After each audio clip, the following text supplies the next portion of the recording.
Magandang hapon po sa ating lahat na naririto at maligayang pagdating sa Tagalog service ng Grace Fellowship Church Alabang. Ang GFC ay isang simbahang may malayang pamumuno, pinubuo ng kapatiran ng Ebanghelyo na may tipanang pamumuhay sa isa't isa sa aming pagsamba sa Diyos, paglago kay Kristo at pagpapahayag ng Kanyang pangalan sa kapangyarihan ng banal na Espiritu. Ang kapatiran ay pinangangalagaan ayon sa wastong paghawak ng Biblia at tradisyon ng pananampalatayang ibinigay ng minsan sa lahat ng mga banal. Mababasa ang aming statement of faith sa aming website gfc.com.ph. Kung kayo po ay bisita at mayroon kayong katanungan, mangyaring lumapit sa aming reception table katabi ng entrance pagkatapos ng pananambahan. Ay kalulugod po naming makilala kayo at masagot ang inyong mga katanungan kung mayroon man. Muli, welcome at sana po ay makausap namin kayo mamaya. Ngayong hapon ay nagpapatuloy tayo sa ating pag-aaral ng aklat ng Ecclesiastes o mangangaral. Si Brother J.C. Del Mundo ay mangangaral mula sa Ecclesiastes chapter 8, verses 1 to 9. Sabi sa mga awit chapter 2, bakit nagbabalak maghimagsik ang mga bansa? Sa sabuatan nilang ito'y anong kanilang mapapala? Mga hari ng lupa'y nagkasundo at sama-samang lumalaban. Hinahamon si Yahweh at ang kaniyang hinirang. Sinasabi nila, ang paghahari nila sa atin ay dapat nang matapos. Dapat na tayong lumaya at kumawala sa gapos. Si Yahweh na nakaupo sa langit ay natatawa lamang. Lahat ng plano nila ay wala namang katuturan. Sa tindi ng kanyang galit, sila'y kanyang binalaan.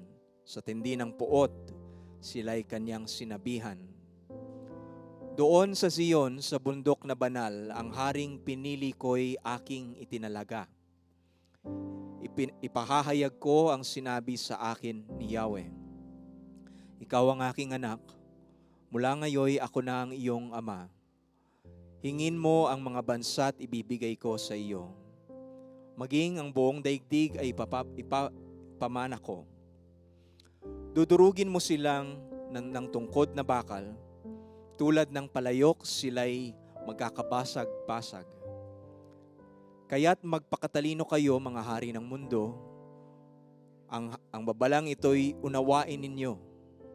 Paglingkuran ninyo si Yahweh ng may takot at paggalang sa paanan ng kaniyang anak.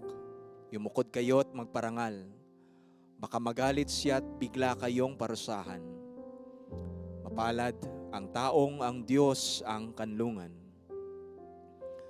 Ang Diyos, ang Ancient of Days, walang hanggan, hindi nagbabago at makapangyarihang hari at hukom, na naghahari sa buong sangkatauhan sa lahat ng panahon at nagtatatag ng walang hanggang kapamahalaan sa pamamagitan ng kanyang hinirang na hari si Kristo, ang kanyang bugtong na anak. Ang titulong ito ay nagbibigay katiyakan sa atin na ang paghihimagsik ng sangkatauhan, ang pagsuway sa Diyos, kahit sa pinakamatinding anyo nito, ay pansamantala lamang at sa huli ay walang saysay. Ang pamamahala ng Diyos lamang ang walang hanggan, hindi matitinag at hindi mapapantayan. Minamahal na mga kapatid, magsitayo po tayo. Sambahin natin ang Panginoon nating Diyos ng may kagalakan, na ang ating mga puso ay lubos na kasuko kay Kristong kanyang anak. Mapalad ang lahat ng nagtitiwala sa Kanya.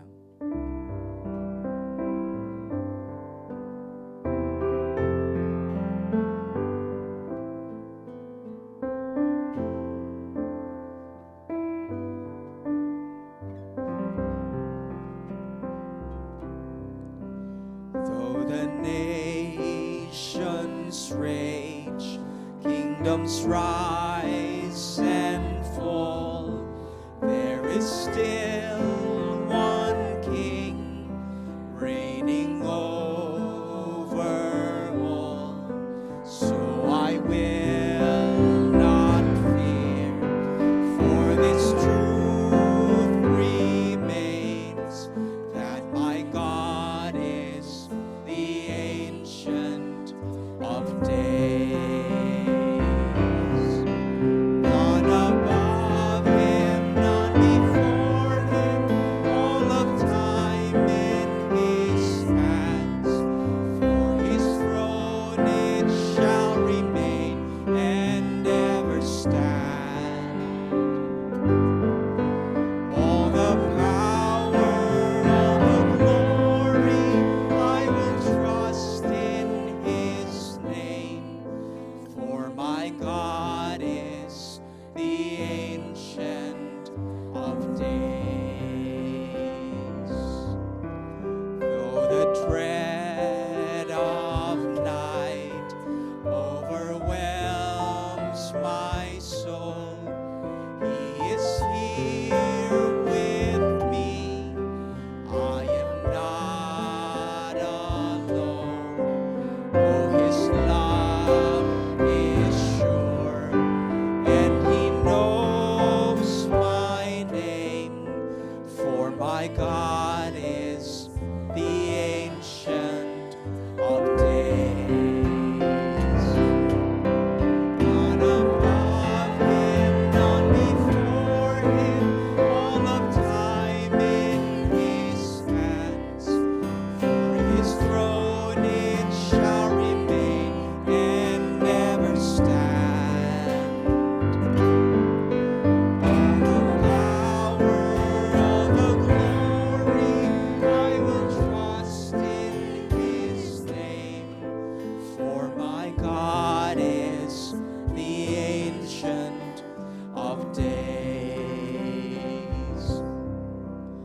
Though I may not see what the future brings, I will watch and wait for the Savior King, and my joy complete, standing face to face in the presence of the Ancient of Days.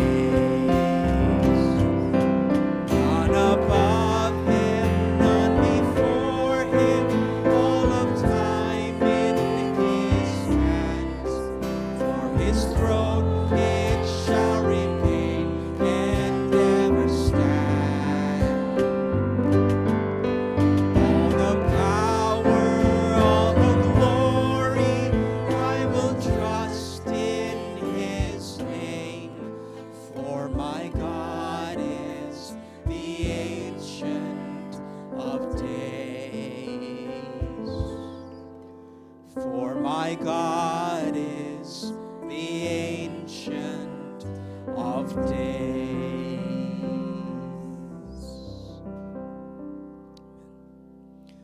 Si Kristo ang ilaw ng sanlibutan at ang mismong karunungan ng Diyos. Sa pamamagitan niya, inihahayag ng Diyos ang katotohanan, pinapawi ang kadiliman at nagdudulot ng kaligtasan. Ang paglakad sa liwanag ni Kristo ay ang mamuhay ng may karunungan ayon sa ipinahayag na katotohanan ng Diyos.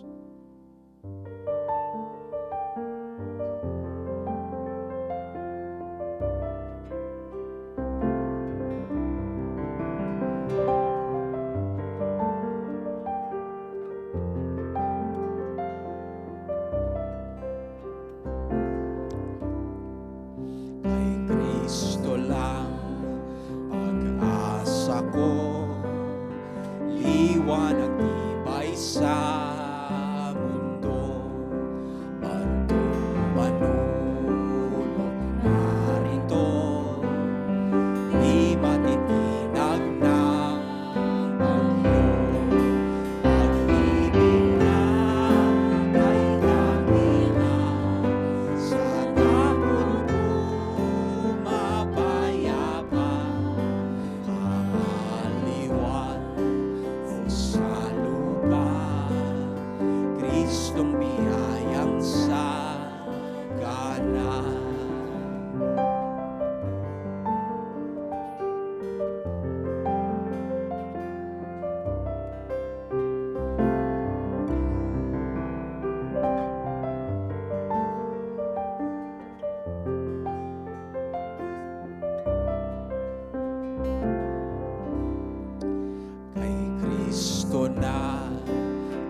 Diyos na lubos pumarito, katwirang lingap sa mundo, hinamak nating totoo. At dun sa krus siya'y namatay, buot ng Diyos sa aking salay, inakubang niyang mahusay, dahil kay Kristong nabuhay. Sa kuweba ay inilibing, ilaw nilagom ng dilim. Ngunit araw ay dumating, na siya'y muling nabuhay din. At pagbango'y nagtagumpay sa kamatayang kaaway. Ako'y kanya, aking tunay, kanyang dugo aking buhay.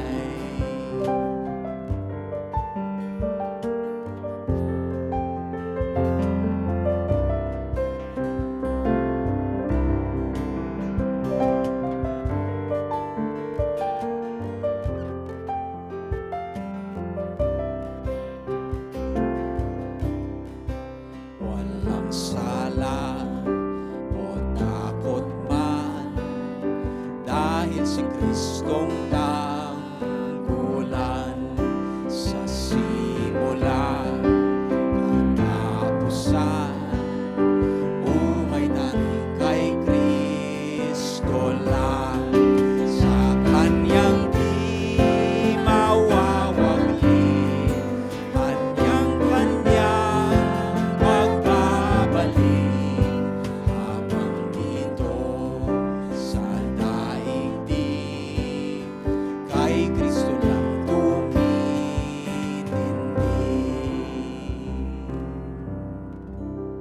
Amen.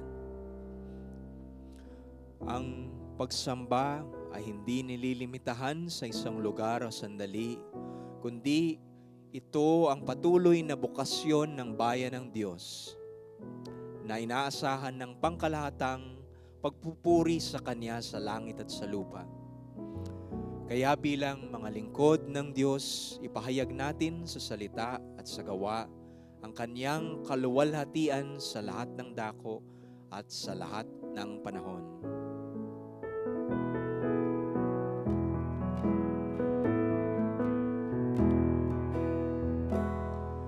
O lingkod ng Diyos, inyong pahayag ang kahangahan ng pangalan niya. Purihin si Jesus, alang tagumpay, kanyang kaharian na walang hanggan. Diyos nasa langit, siyang nagliligtas, kapiling natin kanyang presensya. Awin ng tagumpay ng mamamayan, ni Jesus na siyang ating Panginoon.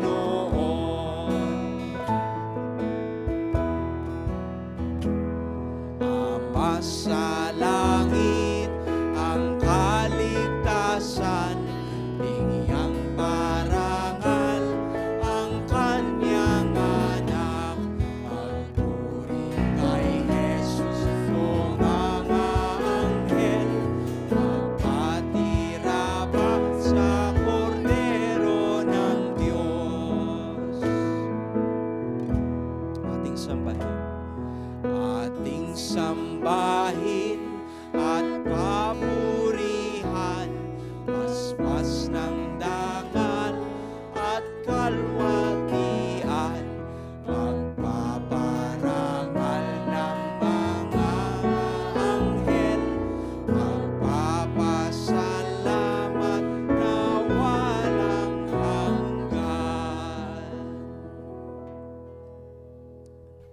manatili po tayo nakatayo para sa pagbasa ng banal na salita.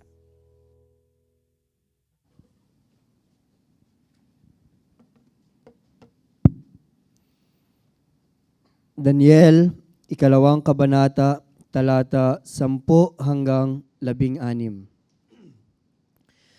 Sumagot ang mga astrologo, "Wala pong tao sa daigdig na makakagawa ng iniutos ninyo. Wala ring hari, gaano man ang kapangyarihan niya, na nag-utos ng ganyan sa sinumang salamangkero, manghuhula o astrologo. Napakahirap gawin ang iniutos ninyo. Mga Diyos lamang ang makakagawa niyan at hindi sila namumuhay na kasama ng tao." Dahil sa sagot na ito, nagalit ng husto ang hari, kaya't ipinag-utos niyang patayin ang lahat ng mga tagapayo sa buong Babylonia. Saklaw ng kautosang ito ang lahat ng matatalinong tao sa kaharian, pati si Daniel at ang kaniyang mga kaibigan. Kaya maingat na kinausap ni Daniel si Aryok, ang kapitan ng mga tanod ng hari na siyang inutusan upang patayin ang mga matatalinong tagapayo ng Babylonia. Tinanong niya ito, "Bakit po nag-utos ng ganito kabigat ang mahal na hari?" At sinabi naman sa kanya ni Aryok ang dahilan. Dahil dito, nagpunta sa hari si Daniel at nakiusap na bigyan pa siya ng panahon at ipapaliwanag niya ang panaginip nito. Maari na po tayong maupo para sa panalangin.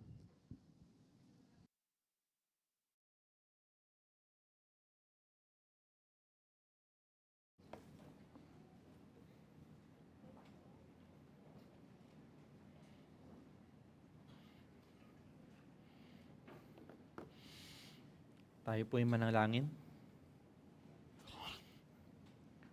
Mahal na Panginoon, kayo po ang hari ng lahat. Kayo ang nagpapasya kung ano ang mangyayari at kayo po ang nagsasabi kung ano ang tama at mali. Sa panahon pong ito ng kaguluhan, pag-ingatan niyo po kami para naman po sa may mga sakit o nagpapagamot katulad ni Tita Ses.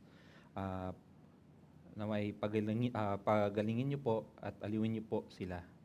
Tulungan mo pa kaming hanapin ang iyong karunungan ngayong hapon at ihanda niyo po ang aming mga puso. Sa ngalan ni Jesus.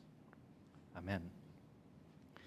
At sa mga kaya po, tayo po ay tumayo at basahin po natin ang main passage natin this afternoon, ang mga ngaral or Ecclesiastes chapter 8, verse 1 to 9. Starting from verse 1. Sino ang gaya ng pantas na lalaki? At sinong nakakaalam ng kahulugan ng isang bagay? Ang karunungan ng tao ay nagbibigay liwanag sa kanyang muka, at ang katigasan ng kanyang muka ay nagbabago. Ingatan mo ang utos ng hari dahil sa iyong banal na sumpa. Magmadali kang umalis sa kanyang harapan, huwag kang magtagal kapag ang bagay ay hindi kasiyasiya, sapagkat kanyang ginagawa ang anumang kanyang maibigan. Sapagkat ang salita ng hari ay makapangyarihan, at sinong makapagsasabi sa kanya anong ginagawa mo? Ang sumusunod sa utos ay hindi mapapahamak at malalaman ng isipan ng matalinong tao ang panahon at daan.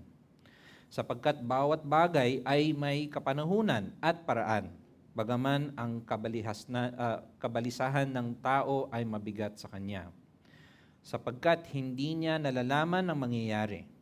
Sapagkat sinong makapagsasabi sa kanya kung paanong mangyayari? Walang taong may kapangyarihang pumigil ang espiritu, ni kapangyarihan sa araw ng kamatayan. Walang paghinto sa pakikitigma, ni maliligtas ng kasalanan ang mga ibinigay roon. Lahat ng ito ay nakita ko habang ginamit ko ang aking isipan sa lahat ng gawa ng mga na ginawa sa ilalim ng araw. Samantalang ang tao ay may kapangyarihan sa tao sa kanyang ikapapahamak. Pwede na po tayo umupo. Magandang hapon po. Isa po sa mga paborito kong serye sa TV, ang lumang palabas na Band of Brothers. Isa po itong palabas tungkol sa isang grupo ng sundalo sa World War II. Actually, based siya sa totoong story. Ang Kapitan Sobel nila ay napakalupit sa madaling salita. Talagang inaabuso sila. Ngunit, ang isang sundalo, si Winters, ay nanatiling magalang sa kanya the whole time. Pero eventually, nung nilampasan ni Winters ang ranggo ni Sobel, tumanggi naman si Sobel na saladuhan siya. Kung saan sinabi ni Winters sa kanya, at napaka-memorable ng quote nito, Sobel, ang sinasaladuhan natin ay ang ranggo, hindi ang tao. Tayo po kaya ba nating igalang ang isang ranggo kahit hindi natin gusto yung tao? Paano kung mas mahina siya sa akin o mas mali ang kanyang ginagawa? Yun po ang pag-uusapan ni Haring Solomon ngayong hapon, kapag ang karunungan ay humarap sa kapangyarihan. Ang Ecclesiastes or mangangaral ay may ilang mga tema, kung napansin niyo, mga nakakasunod sa series natin, may ilang mga tema na binabalik-balikan ni Solomon. Katulad ng, una, ang kalikasan ng buhay.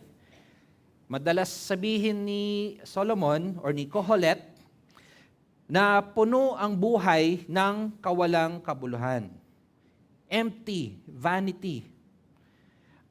Ang isa ding pong tema ng Ecclesiastes is ang kalikasan ng karunungan or wisdom, na ito ay mas mabuti at mas beneficial kaysa sa kahangalan.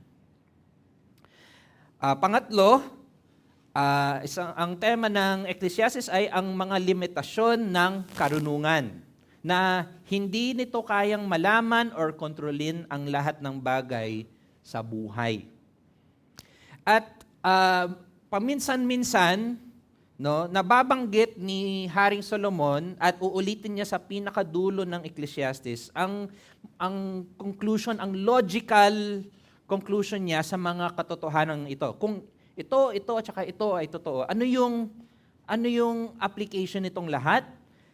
Ang sinasabi niya minsan ay na ang pagkatakot sa Diyos at pagsunod sa Kanya lamang ang nagdudulot ng mga pagpapala ng karunungan nang walang mga pagdurusa ng kahangalan.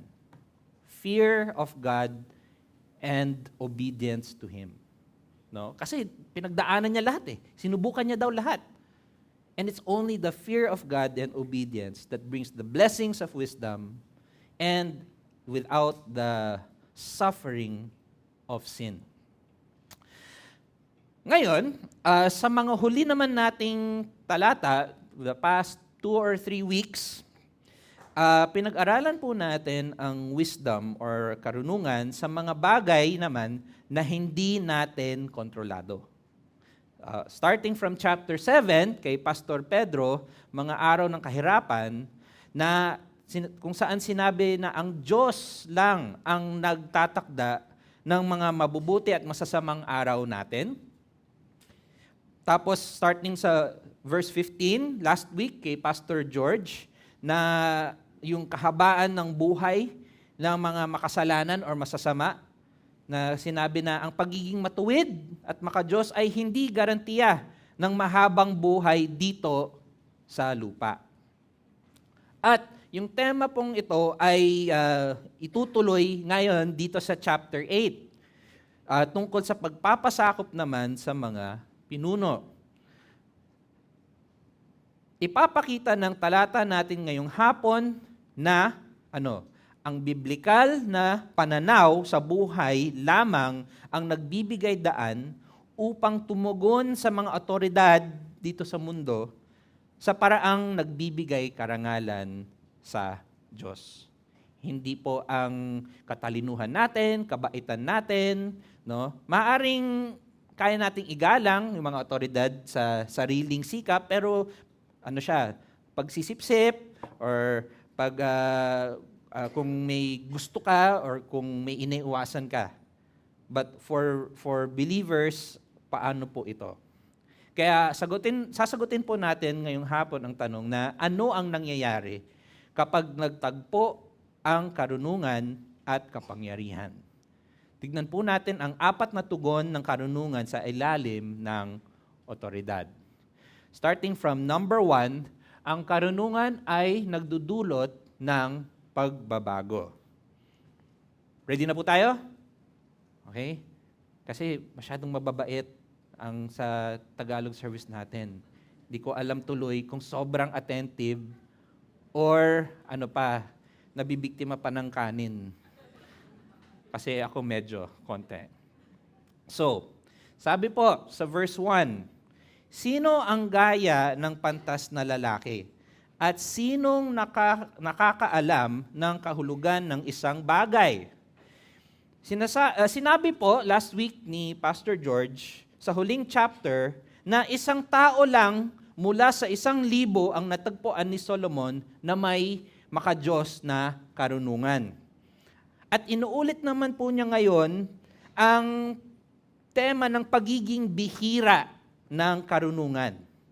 Ngunit, ngayon sa positibong aspeto. Kung last week parang galit or negatibo, this time, ano yung maganda tungkol dito? Una, sabi, ang karunungan ng tao ay nagbibigay liwanag sa kanyang muka. Ang ibig sabihin po nito ay na ang karunungan ay nagpapasigla, literally, ng muka ng tao. Nagpapakita ang makadiyos na tao na nagpapakita sila ng kapayapaan at kapanatagan kahit sa gitna ng paghihirap. I'm sure bawat isa sa atin may kilalang gantong tao. Yung sobrang hirap ng pagdudusa, pero parang kalmado lang. No? Ang ibig sabihin nito ay nararamdaman po ng ibang tao ito sa kanila. So yun po yung unang positibong aspeto ng karunungang makadiyos. Pangalawa, sinabi, at ang katigasan ng kanyang muka ay nababago. Ano ibig sabihin naman nito? Ang makadiyos na karunungan ay nagbabago ng isang taong malupit, masungit, para maging mas mapagpatawad at maawain sa iba. Bakit?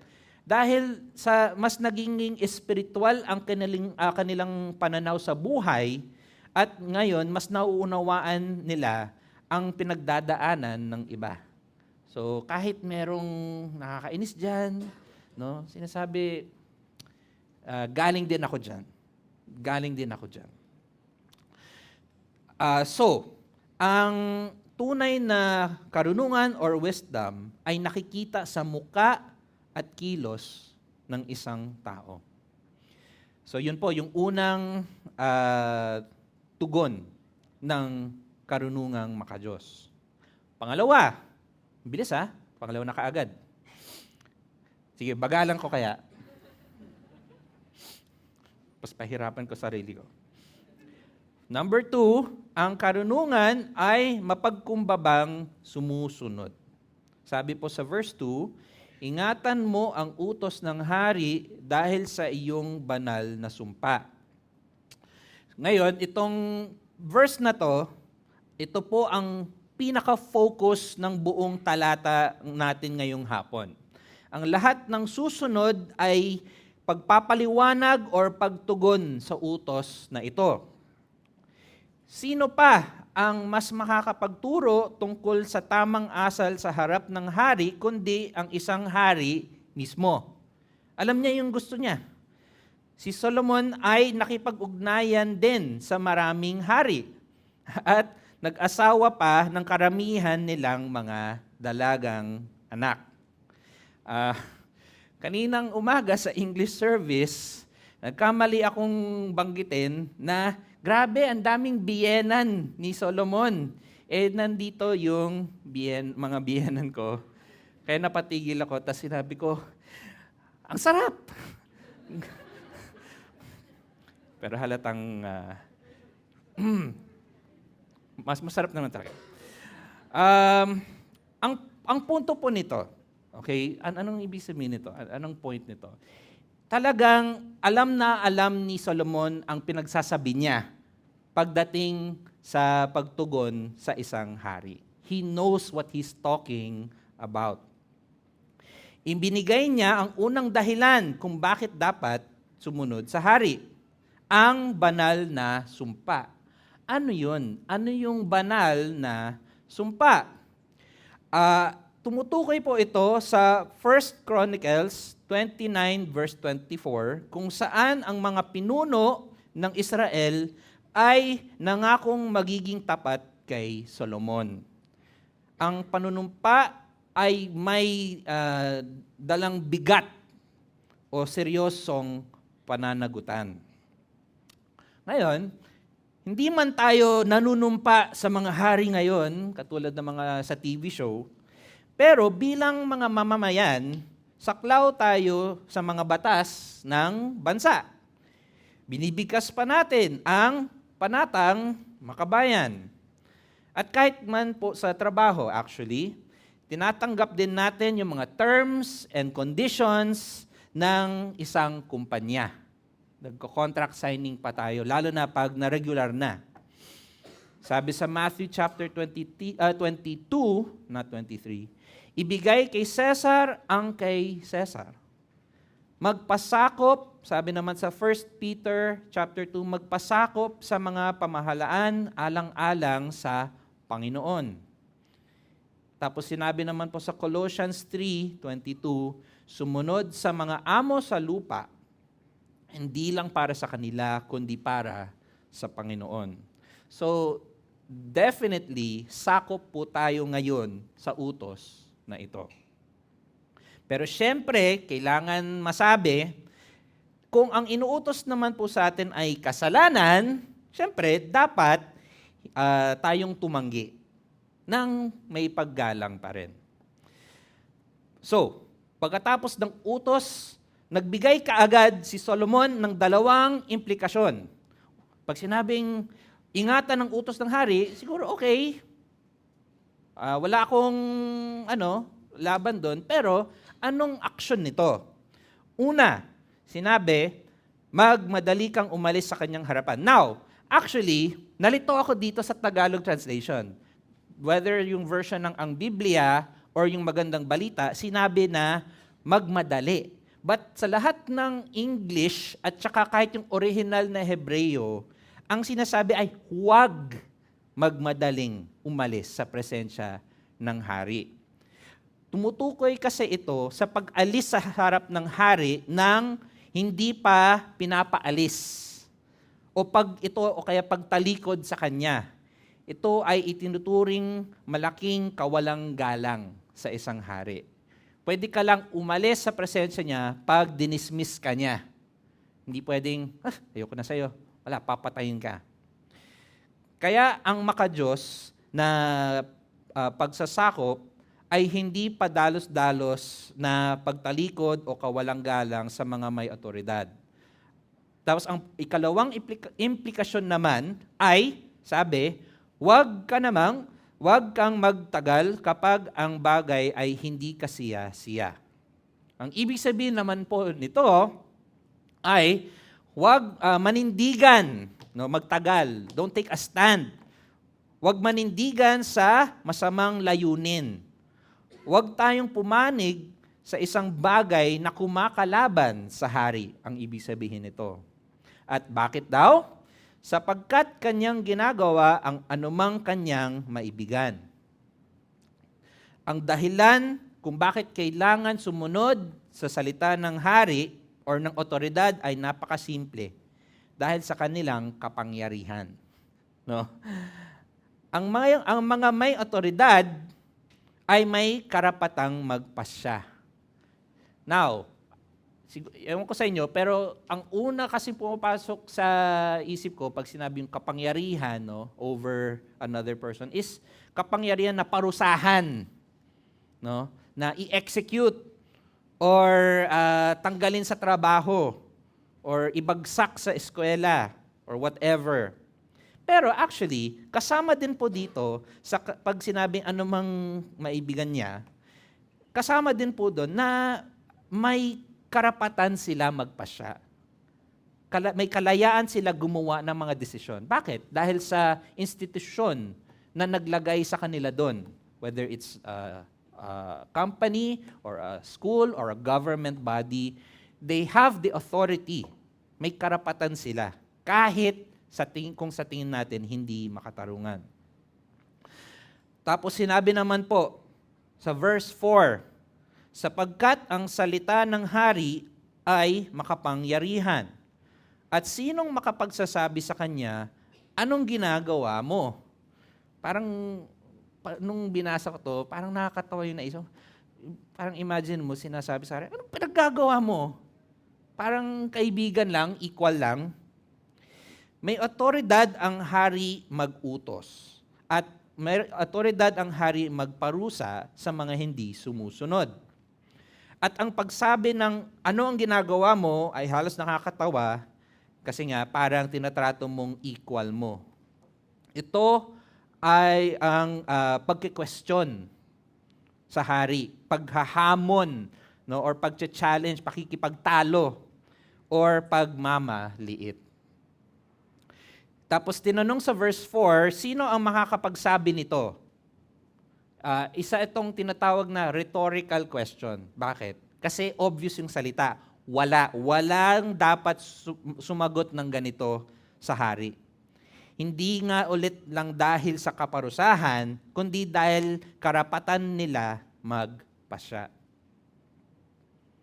Parang walang gusto mag-amen. But wait, there's more. Ngunit, hindi lang pagpapasakop ang tugon ng karangalan. Kasi sa part 3 naman, sabi, ang karunungan ay kumukontrol din sa ating asal. It controls our behavior, our conduct. No? Kung paano tayo mag-behave. Verse 5, ang sumusunod sa utos ay hindi mapapahamak. Ngayon, baka ma-abuse natin tong verse. Oh, sumunod ako sa utos mo. Dapat walang masamang mangyari sa akin, Lord. Hindi po ito isang pangako, kundi isang praktikal na obserbasyon sa buhay. Kasi actually, pag sinilip mo yung verse 9, yung huling verse natin, binabanggit ni Solomon na itong mga bagay ay inobserve niya sa mga makamundong bagay, sa mga nagahari or otoridad dito sa lupa. Sa pagpapasakop sa may otoridad, simply put, naiiwasan ang di kailangang gulo sa buhay at nakikinabang pa tayo sa pabor nila. It's practical, no? At bakit daw? Sabi, pag tinuloy yung verse 5, at malalaman ng isipan ng matalinong tao ang panahon at daan. Now, this is a very important part. Pag sinabing panahon, ito ay kailan kikilos, kailan magsasalita. At pag sinabi namang tamang paraan, ito naman is paano kikilos, paano magsalita, or anong sasabihin.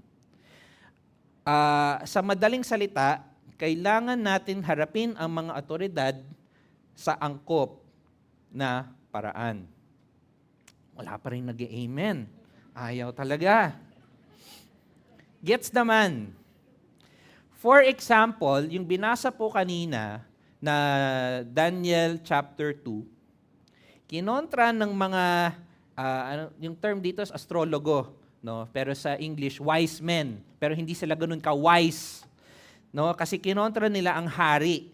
Kinriticize nila, sinabi, napakalupit naman, grabe ang utos mo. Sinabi mismo sa harap ng hari. Kaya inuutos ng hari patayin ang lahat ng wise men. Pero sinabi specifically na si Daniel ay kumilos ng may pag-iingat at karunungan. Kaya nabigyan siya ng oras para ipaliwanag ang panaginip ng hari. And spoiler alert, pinuri ng hari ang Diyos ni Daniel as a result. Sa ibang example naman ng tamang panahon at tamang daan ng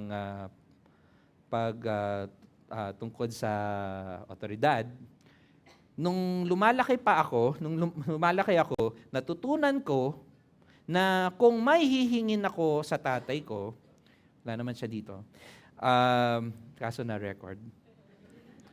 Natutunan ko na pag may hihingin ako sa kanya, mas mabuti sa umaga ako magpaalam. Kasi ano pa siya fresh pa siya good mood.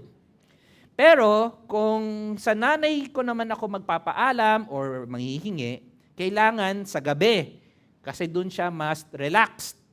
No? Kasi sa umaga, may ang dami niyang ginagawa Tapos, para ma-maximize ko talaga yung chances of winning, no? Kailangan nakahanda na yung aking case, yung aking laban sa court.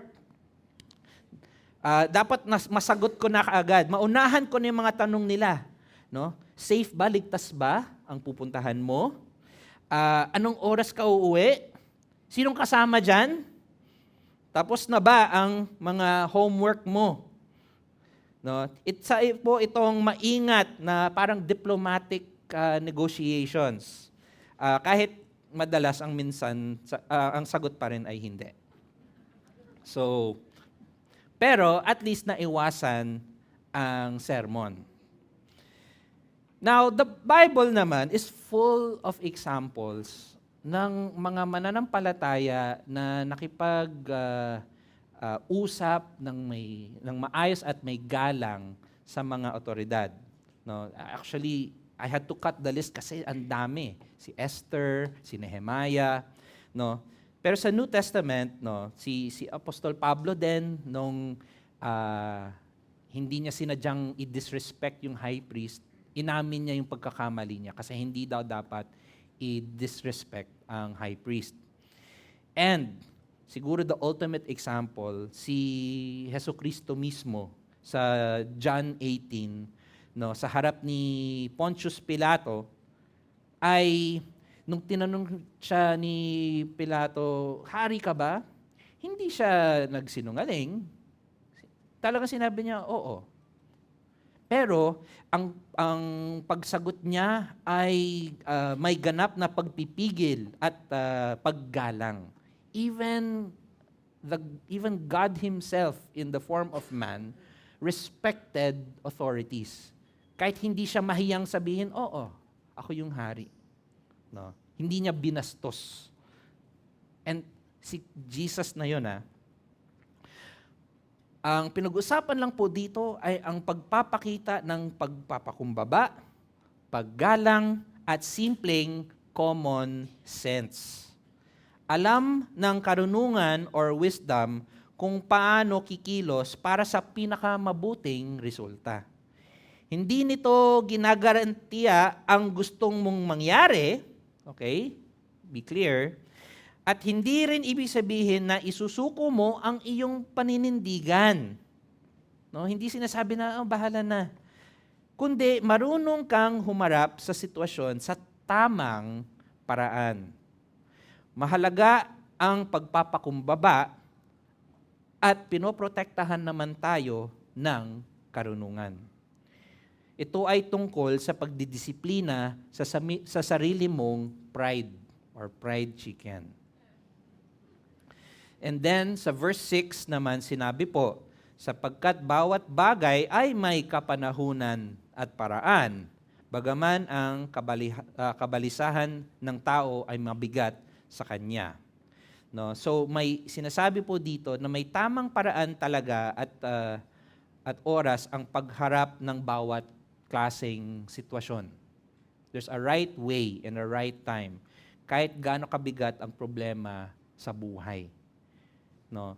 And actually, yung translation ng kabalisahan ng tao, parang ang ini-imply niya is yung mga problema natin ay dulot ng ating pagiging makasalanan. And then, so we move now to part 4.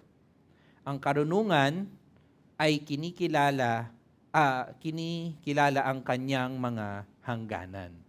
No? So nagdudulot ng pagbabago, may mapagkumbabang sumusunod, kumokontrol sa ating asal, and then kinikilala ang kanyang mga hangganan. Limitations. Okay. Okay pa tayo? Babait nyo naman. Thank you, verse 7 na po tayo. Sapagkat hindi niya nalalaman ang mangyayari.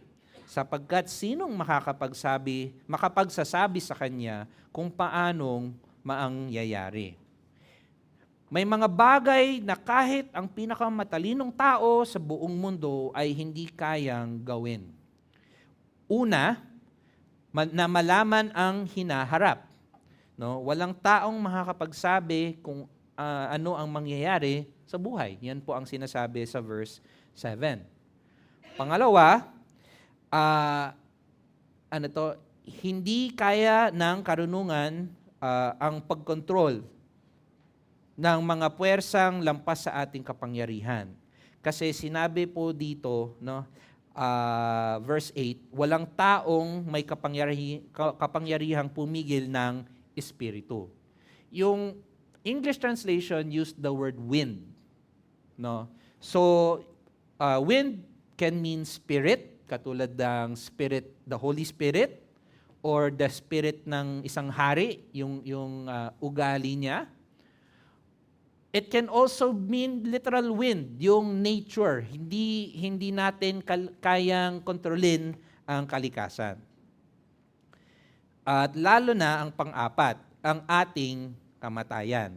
Kung saan sinabi, ni kapangyarihan sa araw ng kamatayan. Minsan sa TV or sa YouTube, may nakikita kong mga video na may mga scientist na sumusubok pahabain muli ang buhay ng tao na lampas ng 150 years old. No? Nakalimutan ko yung pangalan niya, pero may isang lalaki na walang magawa sa pera. Binibili niya lahat ng equipment, mga gamot, pagkain, para pahabain yung buhay niya as much as possible.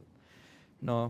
Ngunit, kahit anong siyensya ang madiskubre or gamitin ng tao, hindi pa rin may iwasan sa huli ang kamatayan.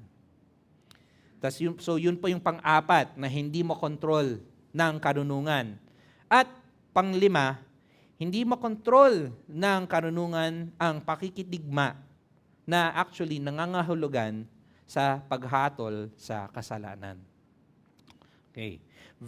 Sinabi, walang paghinto sa pakikidigma, hindi maliligtas ng kasamaan ang mga ibinigay roon. Hello? Ay, okay, just checking. Okay. Na-remind po ako sa verse nito, na-remind ako sa tatay ko na dating, siguro yung ilan sa inyo alam, na dati siyang militar. Kaya very strict. Ang tatay ko ay pinayagang makaalis sa military duty ng maaga, hindi pa tapos yung kanyang serbisyo, para tumulong sa lolo ko dahil sa magandang niyang record. No? Maganda yung grades niya. I think valedictorian siya. Tapos Kristiyano din ata yung commanding officer niya. No? Kaya pinayagan siya. Ngunit, yung sinasabi sa verse nito, kung may digmaan na nagaganap noon, hindi siya mapapayagan. No? Yung nangyari sa tatay ko is may honorable dismissal siya. Pinayagan siya. Pero sinasabi dito, pag may digmaan, hindi ka basta-basta pwedeng tumakas sa gera. Hindi ka pwedeng magsabi, ay magsi-CR lang ako. Excuse lang Walang ganun. Papatayin ka. Treason ang tawag doon. At sa ganun ding paraan, ang mga taong akala nila na kontrolado nila ang kanilang kasalanan ay hindi makakatakas din sa paghatol, sa puot or galit ng Diyos at sa impyerno. Hindi ko makalimutan yung kaibigan ko sa college na sinabi niya, okay lang na gawin ko tong kasalanan. Alam ko naman na hanggang dito lang. Makokontrol ko sarili ko. Parang sabi ko, buti ka pa. Galing mo. No, so, parang sinabi yung mga master, in the English translation, masters, those who mastered sin. Wow, Pero sinasabi, walang takas sa paghuhukom. Sino ba ang kaya nitong limang nito? Kayang sabihin ang future? Sinong makakakontrol ng hangin or espiritu? Sino ang makakakontrol sa araw ng kamatayan ng tao? Sinabi sa Isaiah 46:9, ako ang Diyos at walang katulad ko na nagpapahayag ng wakas mula pa sa simula. He has written the end from the beginning. Tanging ang Diyos lang po ang nagtatakda ng hinaharap. Ang pagkilala sa ating kawalan ng kapangyarihan ay dapat magpakumbaba sa atin upang sumunod sa Kanya. Nag-gets po natin yon. To know your limitations, your weakness, should lead to humility, not pride. Bakit ako susunod sa Panginoon? Because you know that you are nothing compared to Him. And then Solomon says in verse 9, lahat ng ito, again, saan niya nakuha yung mga prinsipyo na to? Lahat ng ito ay nakita ko habang ginamit ko ang aking isipan sa lahat ng gawa na ginagawa sa ilalim ng araw, samantalang ang tao ay may kapangyarihan sa tao sa kanyang ikapapahamak. Ang mga prinsipyong ito from verse 1 to 8 ay galing sa mga obserbasyon ni Solomon kung paano inaabuso ng tao ang kanilang otoridad sa iba. Ang Bible po, pag may inuutos sa mga Kristiyano, hindi siya ignorante sa katotohanan. Alam niyang halos lahat umaabuso sa otoridad o kapangyarihan. Baka sabihin kasi natin, Lord, ba't ganyan yung utos mo? Hindi mo ba alam yung boss ko? Parang, kung sabihin ng ganun, parang nakakatawa kasi parang, siyempre alam ng Panginoon yon. The Lord is not ignorant. Hindi random ang kanyang mga utos sa atin. At alam ni Solomon din ito na inaabuso ng tao ang otoridad. Kaya't ano ang naging conclusion niya? Ang conclusion niya ay umaayon sa inuutos naman talaga sa atin ng Panginoon na igalang at magpasakop sa mga may otoridad. It was already commanded by God anyway.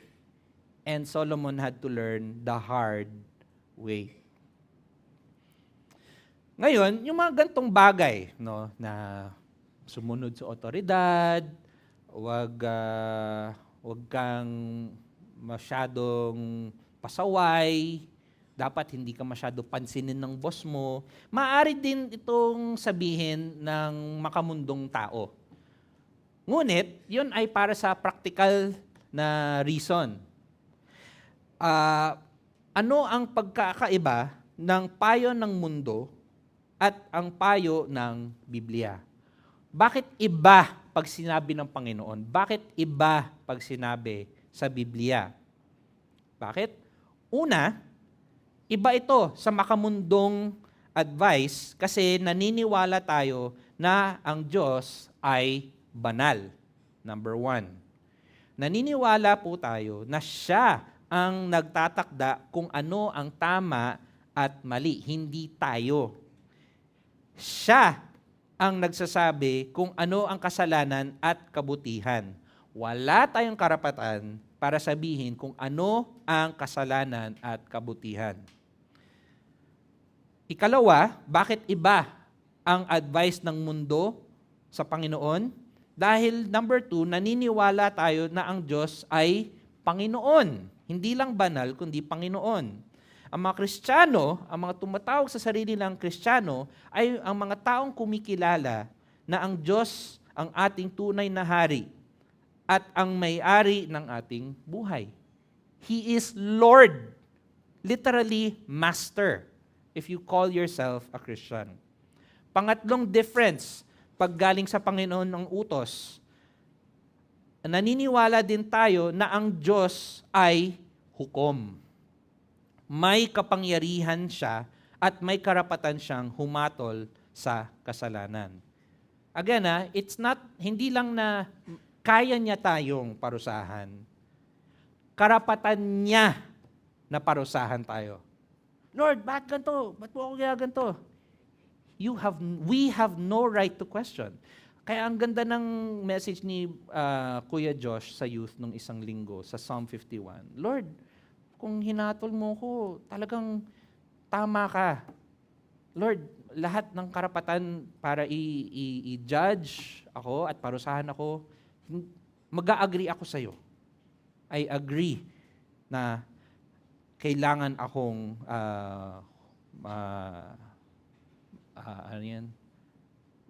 ma-judge.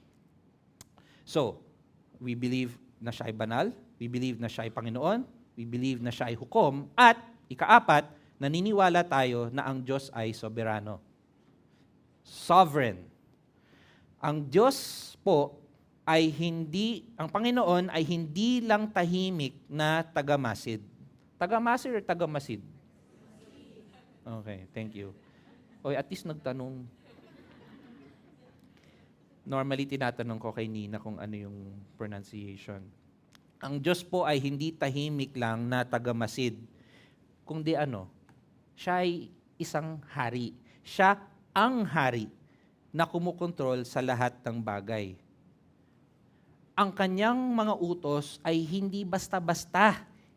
Hindi basta-basta mag-utos ang Panginoon, kundi lubos na marunong at hindi kayang lubusang maunawaan. Sinabi sa Roma 11:33, o ang kalaliman ng mga kayamanan ng karunungan at ng kaalaman ng Diyos. Hindi masuri ang mga hatol niya at hindi masiyasat ang kanyang mga daan. The commands of the Lord are not random or foolish. They are infinitely wise. At pangalawa, pag sinabi soberano, ang kanyang pagkatao ay hindi parang malayo, kundi mapagmahal na parang ama. Sabi sa Deuteronomio 1:31, doon ay inyong nakita kung paanong dinala kayo ng Panginoon ninyong Diyos, na gaya ng pagdadala ng tao sa kanyang anak. In the other translation, pagbuhat. No? Sabi ko nga kanina, parang pagbasa ko dito ngayon, parang it hits different. Ngayon na may anak na lalaki ako, pag binubuhat mo siya, iba. No? Sa lahat ng daang inyong nilakaran hanggang sa makarating kayo sa dakong ito. Wherever you are, the Lord has carried you there. Like a father carries their baby. Hindi pwede pong mataas ang paningin or pagtrato natin sa mga makamundong otoridad, ngunit mababa lang ang paningin o pagtrato natin sa Panginoon. No? Baka umuwi tayo, umalis tayo dito ngayon, sige, igagalang ko ang ating mga boss, ang ating presidente, ang ating mga political na ninuno, pero yung pananaw natin ng Panginoon ay nandito pa rin. No, God does not tell you to do that, tas dito lang siya. Kung tama ang sumunod sa mga haring tao, gaano pa kaya ang paggalang at pagsunod sa ating hari sa langit? Tayo po ba? Tinuturing ba nating hindi kailangan sunurin ang utos ng Diyos na magpasakop sa otoridad? Tinuturing ba nating hindi nangangailangan ng pagsisisi ang pagrerebelde sa otoridad? Be honest. Is rebellion worth repenting for? Parang pag nag-confess ako ng mga kasalanan ko, parang yung mga major, no? Anger, mura, lust, envy, pride. Pero yung pagre-rebelde sa otoridad, do we even view that as sin? Kasi sinasabi dito, it is. Sumusunod lang po ba tayo sa Panginoon kapag praktikal para maiwasan ang impyerno? O nauunawaan ba natin na siya ay Panginoon at hukom na hindi dapat baliwalain? Dahil ba sa focus lang natin sa kanyang grasya, ay nakakalimutan natin ang kanyang otoridad? Lord, God's grace, God's grace. Yes, amen, God is gracious. But He is also King. He is Lord. Baka gusto natin lang yung isa at hindi yung kabila. At kung tayo naman po dito ngayon ay di pa nagtitiwala kay Kristo bilang Panginoon at tagapagligtas, mas malinaw po ba ngayon ang iyong pagtingin sa Kanya? Na siya ay banal? Na siya ay isang hukom? Na ang ating kasalanan ay pananagutan natin sa Kanya? At nakikita mo ba na siya ang patuloy na lumalapit sa iyo, sa atin, upang makipagkasundo sa pamamagitan ni Kristo? Siya ang lumalapit. Ang ating pagtingin sa Diyos ay nakakaapekto sa ating pakikitungo sa tao. Yun po yung sinasabi natin ngayon. Why will I respect authorities? It's your view of God. Your view of God. Tanging ang tamang pagtingin sa Diyos ang magbibigay ng kakayahan na tumugon sa mga otoridad sa paraang nagbibigay karangalan sa Diyos. Kaya katulad po ng palabas na binanggit ko kanina, oo, sinasaladuhan natin ang ranggo ng tao at hindi yung tao mismo, pero kaya natin ito ginagawa dahil karapat-dapat ang Diyos at hindi ang tao. Tayo po ay magdasal. Panginoon, lahat po kami ay nagre-rebelde. Matitigas po ang ulo naming lahat. Nakakalimutan po namin ang iyong otoridad. Salamat po sa mga isinulat ni Solomon, kahit dulot ito ng mga pagkakamali niya, ito din ay galing sa kanyang pagsisisi sa kasalanan. Iukit niyo po sa aming isipan na kayo nga po ang Panginoon, na kayo nga po ang may kapangyarihan sa lahat.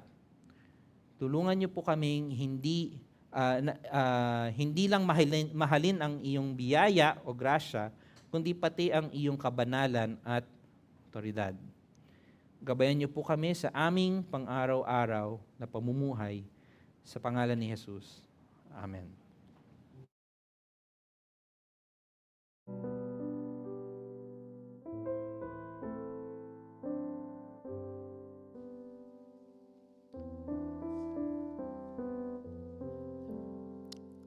Purihin ang Diyos at salamat Brother JC sa pagpapahayag ng kanyang salita. Ang Diyos ang nagtatatag ng kapamahalaan, kaya tayo ay tinatawag na igalang at magpasakop sa mga namumuno. Ang mga pinuno ay inilagay upang panatilihin ang kaayusan, hindi upang parusahan ng mga gumagawa ng mabuti, kundi upang pigilan ang kasamaan. Kaya mamuhay tayo mga kapatid ng matuwid sapagkat ang mga may kapahamahalaan ng mga binigyan ng otoridad ay mga kasangkapan ng Diyos para sa ikabubuti natin. Tayo po ay tumayo at atin pong awitin "A Charge to Keep I Have" bilang tugon.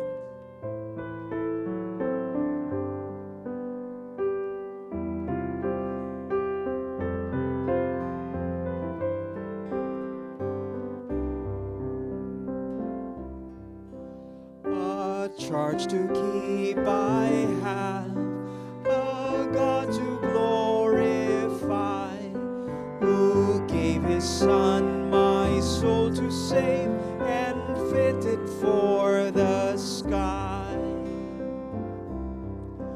To serve the present age, my calling to fulfill.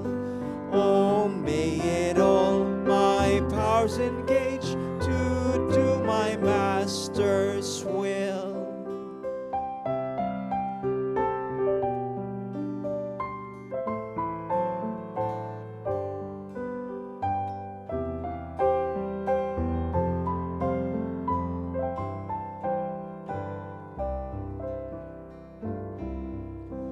Arm me with jealous care, as in thy sight to live. And now thy servant, Lord, prepare a strict account to give. Help me to watch and pray, and still on thee rely. Oh, let me not my trust betray, but press to realms on high.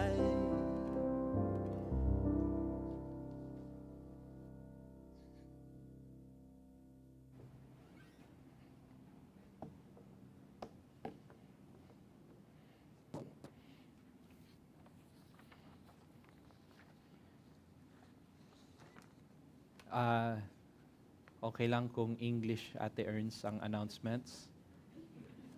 Okay lang sa akin, pero sige po. Konting announcement lang po bago tayo magwakas. First is our prayer meeting para po sa mga GFC members ngayong Wednesday, April 1, 7:30 p.m. via Zoom.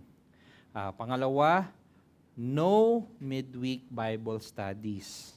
Bible studies will resume after the holidays. Wala po munang Tagalog online, Women of Grace, or Youth this week.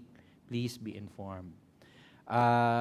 Pangatlo, ang bago natin pong Singles Fellowship. We are happy to announce GFC's Singles Fellowship. It is going to be a new ministry focused on creating connection and community among believers at a critical time.